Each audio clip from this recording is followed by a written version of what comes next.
เมยไปดิเอามาคนไปไหลมันห้องใส่ขอย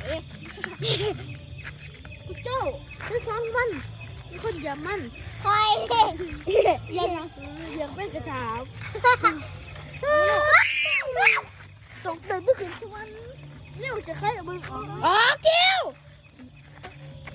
เอามาใช้มือใส่อันนี้แม่งก็พูดหัวกระชวนนะ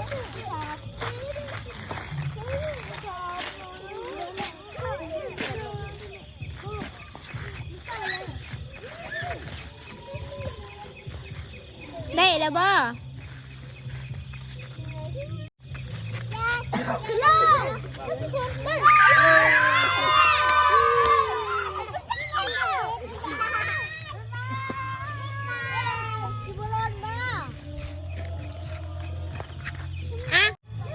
มันขาดนะมันก็เลยกินงาน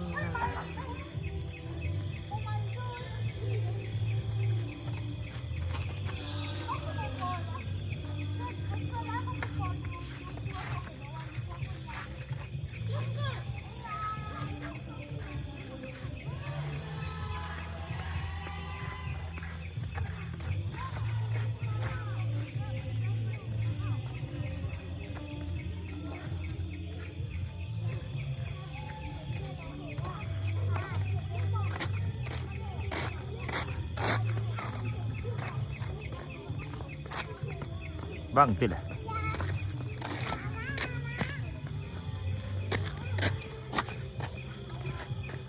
มาเด้อมาเด้อ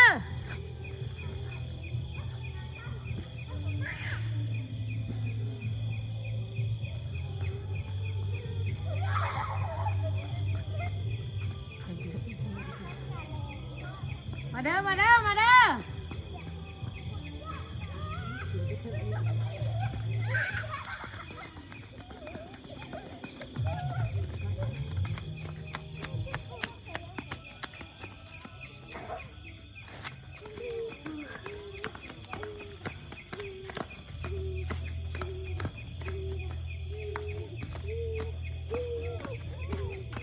ชื่อเฉย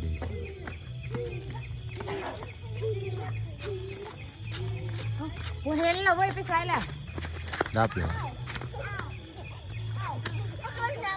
ยกแล้ว